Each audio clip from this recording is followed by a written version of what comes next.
খেয়াল করবেন, বিএনপি গতকালকে ঢাকা এবং ঢাকার বাইরে জাতীয় বিপ্লব এবং সংহতি দিবস উপলক্ষে যত কর্মসূচি পালন করেছে, প্রতিটা কর্মসূচিতেই ছিল নির্বাচনের ছোঁয়া, নির্বাচনের আমেজ।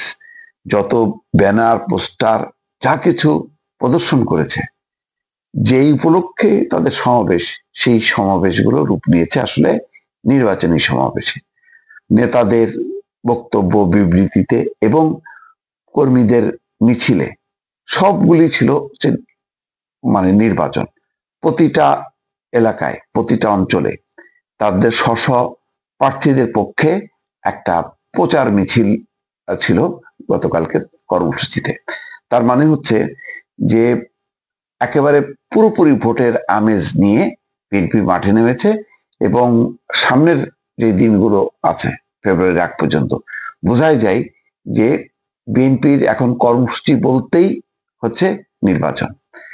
এই কারণে একটা পার্থক্য দেখেন যে বিএনপির বাইরে অন্য রাজনৈতিক দল যখন মাঠে নামছে, তার দুদিন আগে যে কর্মসূচি ছিল জামাতের নেতৃত্বে 8 দলের, সেটা ছিল একটা আন্দোলনের কর্মসূচি। যে গণভোটের দাবি, পিআরের দাবি, সেখানে ছিল জুলাই সনদ বাস্তবায়নের দাবি। সেই মিছিলের চরিত্র দেখেন আর গতকালকে মিছিল দেখেন, মানে আমি তো পল্টনে যে মিছিল দেখলাম, তার শুরু কোনটা শেষ কোনটা আমি বুঝতে পারলাম না। বোঝাই যাচ্ছে যে প্রতিটা নির্বাচনী এলাকায় প্রার্থীরা তার নিজের নিজের সমর্থক কর্মীদেরকে নিয়ে সেই কর্মসূচিতে যোগ দিয়েছে এবং এই যোগ দেওয়ার ফলে যেটা হয়েছে, সেটা আসলে ওই যে দিবস উপলক্ষে তাদের কর্মসূচি বা সেই দিবসের যে ভাব গাম্ভীর্য, সেটা কিন্তু আর ছিল না। ছিল হচ্ছে নির্বাচনমুখী আমেজ, আনন্দ, উল্লাস এবং একটা জয়ের প্রত্যয়। তো ফলে এখন যে অবস্থা, বাংলাদেশের প্রধান রাজনৈতিক দল বিএনপি যেভাবে নেমে গেল, এর বিপরীতে কি অন্য কিছু এখন ধোপে টিকবে? এটা একটা প্রশ্ন।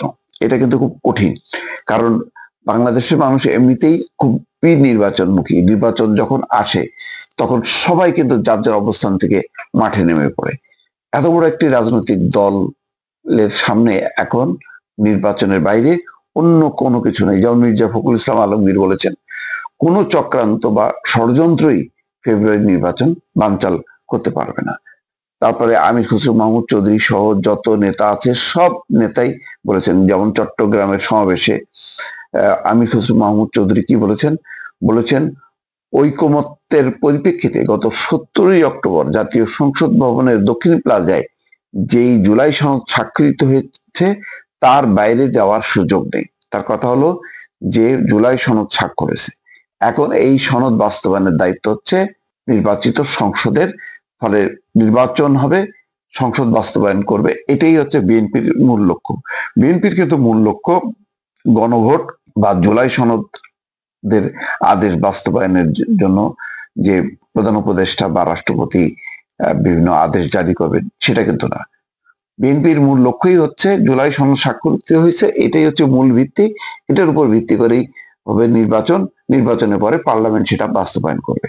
এই লক্ষ্যের বাইরে বিএনপি আসলে যাইতে চাচ্ছে না। তারপরেও সমঝোতার স্বার্থে বিএনপি চায় যে যদি নির্বাচনের দিনে একই দিনে গণভোট হয় তাতে আপত্তি নেই, কিন্তু জামাত বলছে যে না, যদি নির্বাচনের দিন গণভোট থাকে তাহলে গণভোটের গুরুত্ব পাবে না, ফলে গণভোট আলাদাভাবে হইতে হবে। এখন আলোচনা তো মোটামুটি বোঝাই যাচ্ছে যে 7 দিনের জায়গায় আজকে 5 দিন পেরিয়ে 6 দিন, আর একদিন হলে 7 দিন শেষ।